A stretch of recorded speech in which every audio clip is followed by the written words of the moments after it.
सिद्धेश्वर की प्रस्तुति पत्रिकानामा।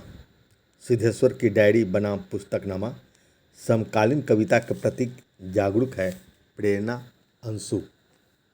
आधुनिक सभ्यता में विश्व के समस्त देशों में, चाहे व्यवस्था पूंजीवादी हो या समाजवादी, लोकतंत्र हो या राजतंत्र या फिर निरंकुश तानाशाही, सभी देशों में शिक्षा, चिकित्सा और रोजगार पर विशेष ध्यान दिया जाता है।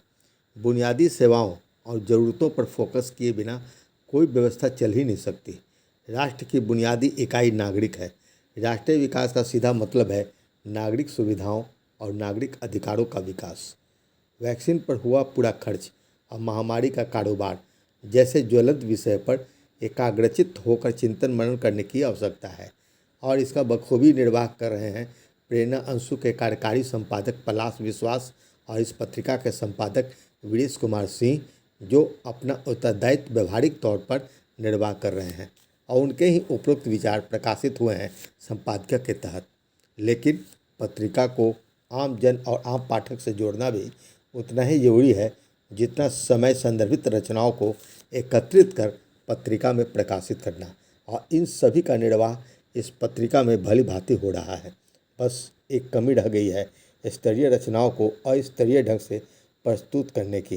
पत्रिका पाठकों द्वारा वही पढ़ी जाती है जो पहली नज़र में आकर्षित करती है, और पहली नज़र इस बात पर निर्भर करता है कि संपादक कितनी गंभीरता और कलात्मकता के साथ रचनाओं को पाठकों के सामने प्रस्तुत कर रहा है। पत्रिका की छपाई और कलात्मक साज सज्जा पर थोड़ा ध्यान दिया जाए तो प्रेरणा अंशु पठनीय रचनाओं के साथ साथ और अधिक संग्रहणीय पत्रिका बन सकती है। निश्चित तौर पर लघु पत्रिकाओं की अपनी सीमा होती है और वह चाह कर भी प्रत्येक पन्ना को रंगीन नहीं बना सकती, लेकिन कम से कम भीतर की रचनाओं को पर्याप्त स्थान देकर, जी हाँ, सुसज्जित कलात्मक चित्रों के साथ प्रस्तुत तो कर ही सकती है।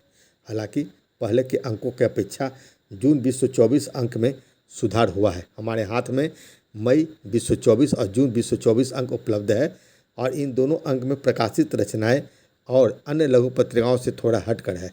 खासकर वैचारिक आलेख व्यक्ति, परिवार और समाज को एक नई दिशा देने में एक सकारात्मक भूमिका अदा करना चाहती है।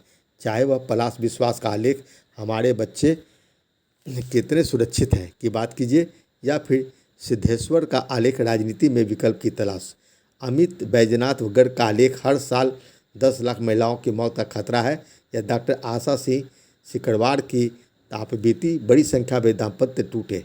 दोनों अंकों में कुछ ऐसे आलेख प्रकाशित हुए हैं जो पाठकों को आत्मचिंतन करने के लिए आत्म प्रेरित करता है।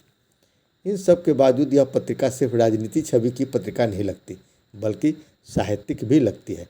दोनों अंकों में मिला जुला कर 2 दर्जन से अधिक सारगर्भित रचनाएं प्रकाशित हुई है।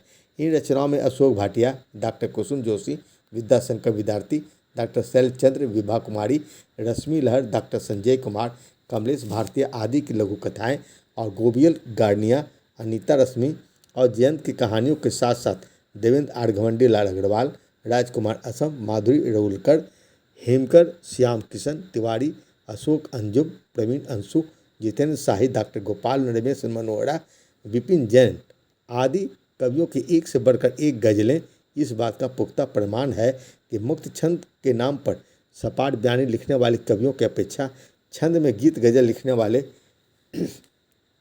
कवियों के प्रति पाठक अधिक प्रभावित है। इसलिए ऐसी रचनाएं ही प्रकाशित करने में कवि और कविता दोनों का भला है।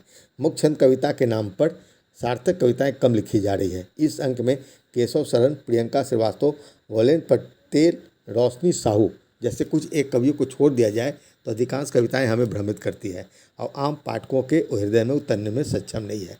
शायद इसलिए संपादक अपनी पत्रिका में गज़लों को अधिक स्थान दिया है, जो पूरी पत्रिका को पठनीय बनाती है।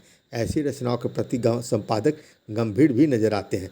शायद इसलिए मई अंक के मुख्य पृष्ठ पर एक तरफ साहिर लुधियाना की गज़ल को प्रमुखता से स्थान दिया गया है कि आओ कि आज गौर करें इस सवाल पर, देखे थे हमने जो वह हंसी ख्वाब क्या हुए, मुजरिम हूँ मैं अगर तो गुनहगार तुम भी हो, ए रहनुमा ए कौम खताकार तुम भी हो।